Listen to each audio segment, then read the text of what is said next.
Our first presenter is Rhonda Sullivan. Rhonda was kind enough to present to us today. She is the owner and president of Abel and Sullivan LLC. Rhonda. Thank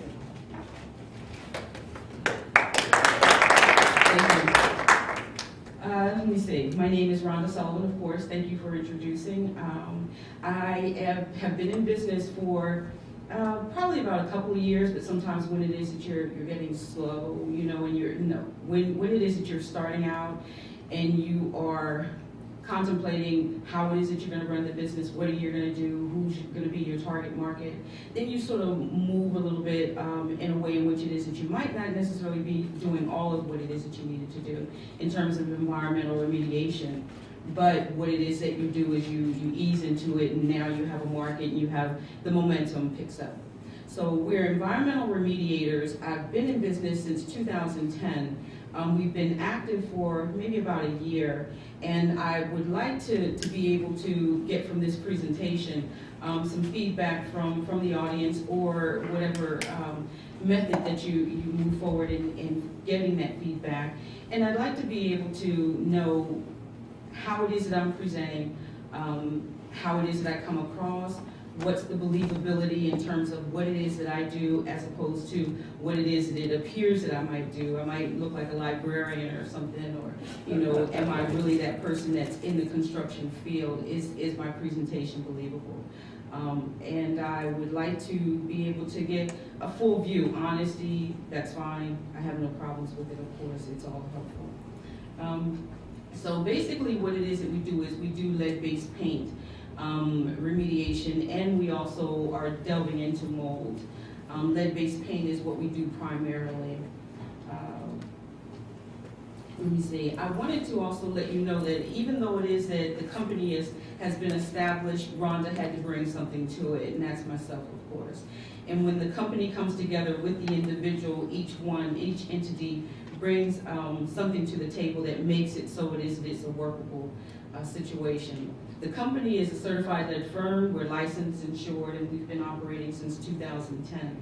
The individual, myself, I'm a certified lead supervisor. I'm RRP certified. That's renovation, repair, and painting. That's actually a requirement on job sites.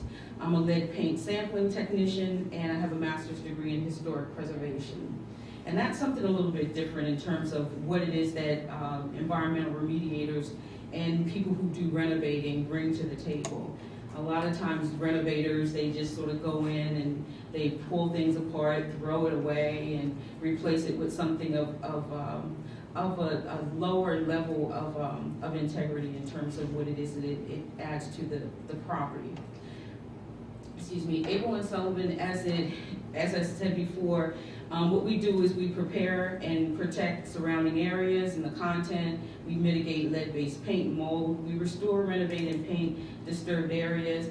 And as I said before, the one thing that we try really hard to do is to maintain the property's historic integrity.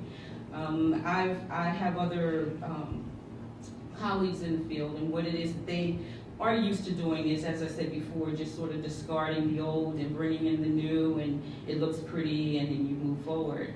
But it really does take away from the property itself, and it's kind of destructive. Excuse me. The supporting individuals and entities that actually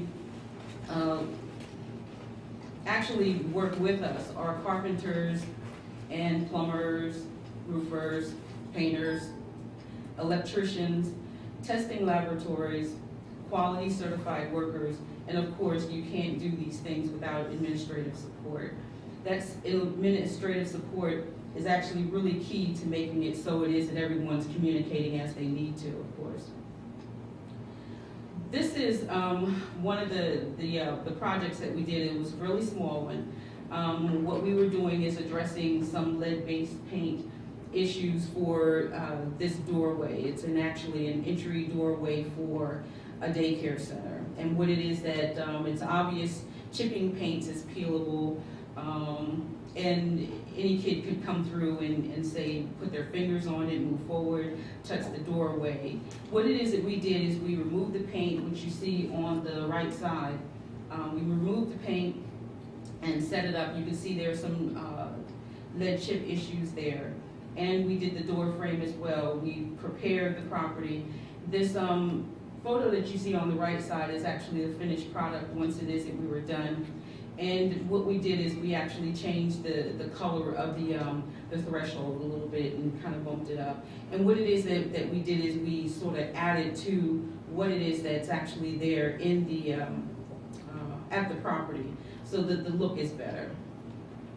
Now, the entities who need our services are actually construction contractors, property owners, and of structures built before 1978. Individuals seeking to just protect their families and themselves. Multifamily residential facilities, schools, churches, daycare centers, realtors, and of course historic preservation, property preservationists. One of the things that, and this is kind of long, but it sort of helped me out in moving forward. The federal EPA fines can be incurred for anything that goes beyond the 6 square foot space, and that's probably the size of maybe a basement window. So that's something that you really do want to pay attention to, especially if you have a contractor coming to your facility or your home, and you want to be sure it is that they're not doing anything that's out of the ordinary, especially if your house was built prior to 1978 or the property where you are. There's health problems. Businesses can be liable for noncompliance, transfer of real estate, and preservation of historic properties. Preservationists who actually preserve historic properties can benefit from what it is that we do. Wanted to bring up a real situation that happened last year, in which Lowe's was actually fined $500,000 for bringing in subs who actually are contractors who actually did not comply with the RRP rule. And that RRP rule just makes it so it is that you have somebody on site that's there and available to watch over what's going on, prepare the area properly, and collect the lead dust and the lead chips as is necessary.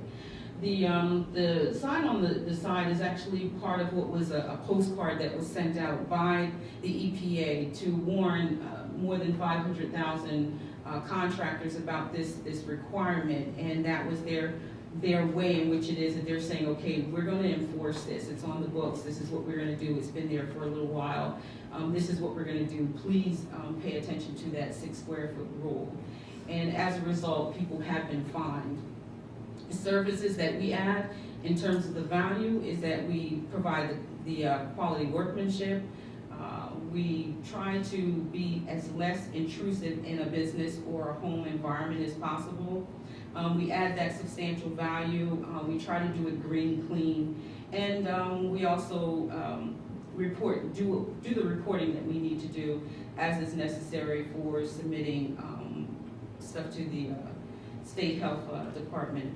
And we protect the property owners' personal items as they would themselves. So that's very important, because a lot of times people are having to leave their homes and stay for a while it is that we do what we do.